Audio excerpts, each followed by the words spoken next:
Hey, what's going on, guys? Sean here, living the corporate pilot life. Got you guys a little Tech Tuesday video here. We're hanging out in Bedford still, and because of where we are, I thought I would get you guys a little information on an accident that happened here at Bedford about 5 years ago, on a G4 actually. So I thought I'd give you guys a little info on why it happened, you know, what was involved, and how to prevent it from happening again, especially for those of you, I know some of you guys actually fly the G4, so a little information on how to make it not happen in the future. So the backstory on the incident: it was an evening flight, somewhere around 9:30 at night.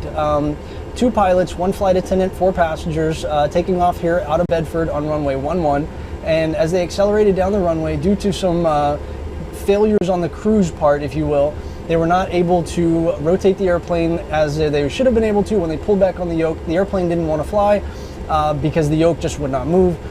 So the airplane had to be aborted. Unfortunately, they delayed the abort procedure a little longer than they should have, somewhere around 10 seconds, all the while accelerating down the runway. So by the time they did actually initiate the abort procedure, it was too late. Didn't have enough runway, and they ran over the end of the runway into a ravine where they crashed, and unfortunately all 7 people died on that night. So there are, like I said, several issues of why this happened. I hate pointing fingers at pilots. It's not really my nature, but unfortunately some of the poor choices that the pilots made led to this accident. There's also a mechanical issue that led to it as well. One of those Swiss cheese models where, you know, all the holes just lined up and caused this accident. So let me turn around here and show you the cockpit of exactly what we're looking at, and then we're going to go over to the crash site and take a look at that. So here is the G4 cockpit. You guys are probably somewhat familiar with this. If you watched the videos before, you know that we have the thrust levers right here. This one I haven't really talked a whole lot about. This is the gust lock, and that's part of the reason that this accident happened. That gust lock was left on. If you notice, when that gust lock is left on, you can't pull on the yoke. If you pull on it, nothing happens. It just moves a couple inches. The reason for that is it prevents the controls from moving around in windy conditions, so it doesn't damage control surfaces. So another reason for it, when this gust lock is on, you can't move the throttle levers up. So notice, can't really move them more than just a couple degrees. So yeah, that is a built-in function of that gust lock. One of the issues that this airplane had is that the gust lock actually did not disengage, or it did not lock out of the throttles. So when the pilots took off, they were able to advance the throttles beyond the point that they should have been able to while that gust lock was on. So tell you what, let's walk over to the crash site, take a look at it, and we'll come back to the airplane here shortly.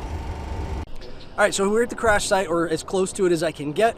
It's right here beyond this fence. There's FAA restrictions. They won't let us get over there to the actual crash site. So this is as close as we can get. You can see the fence right here behind me. Just beyond that is the ravine where the aircraft came to rest.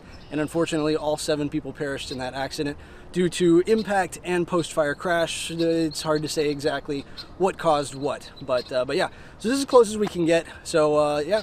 You can see there's a big boggy area right here. It's roughly the same thing on the other side of the fence over there. Came to rest in like a big ravine area, as you've seen from the pictures. All right, so we're back in the airplane here, and like I mentioned earlier, with the gust lock on over here, you're not able to pull back on the yoke, you're not able to advance the power levers, and that's the design of the airplane to prevent any damage while it's in gusty conditions sitting on the ramp. So if I take this off, you notice now all of a sudden I'm able to pull on the yoke, I'm able to work the ailerons, and I'm also able to advance the power lever. So that's the way it should be.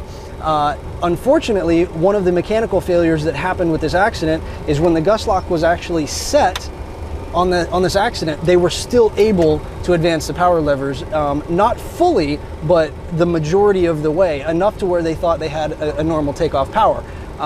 So Gulfstream actually came out with a repair for that, an AD, or airworthiness directive. They repaired a pin that's down inside the gust lock system that prevented this from happening, and they repaired that. So now all of the Gulfstreams that have had that repair done, I think majority of them have, a few are probably still missing it. Now you can't move the power levers with that gust lock set. Another contributing factor is that these pilots unfortunately did not do a flight control check prior to takeoff. It was like 98% of the previous 175 takeoffs did not have a flight control check. You guys will probably see us done on after start. Let me take this off here. You've probably seen us do it where we pull the air brake handle out like that, and we pull the yoke back, we let it fall, and then we do full left, full right to make sure that the flight controls are working. We do the same with the rudders to make sure that we get proper rudder movement. That is the flight control check. If this gust lock is on and you do that check, you're good to go. If you do that check and all of a sudden you realize, wait a minute, I can't pull on the yoke, something's wrong, it wouldn't have happened. So like I said earlier, I don't like pointing the finger at pilots, but had they done that one simple check, this accident probably would not have happened. So yeah, it was a pretty sad day. 7 lives were lost for something that shouldn't happen, and we want to make sure it doesn't happen again. For those of you out there in the field flying the G4, please keep that in mind. Make sure you do that checklist every time. Do that flight control check after every engine start to make sure that everything's working properly, and this won't happen. So hopefully you learned a little something. Give me that thumbs up. Subscribe if you're new. We'll see you guys on the next Tech Tuesday. See ya.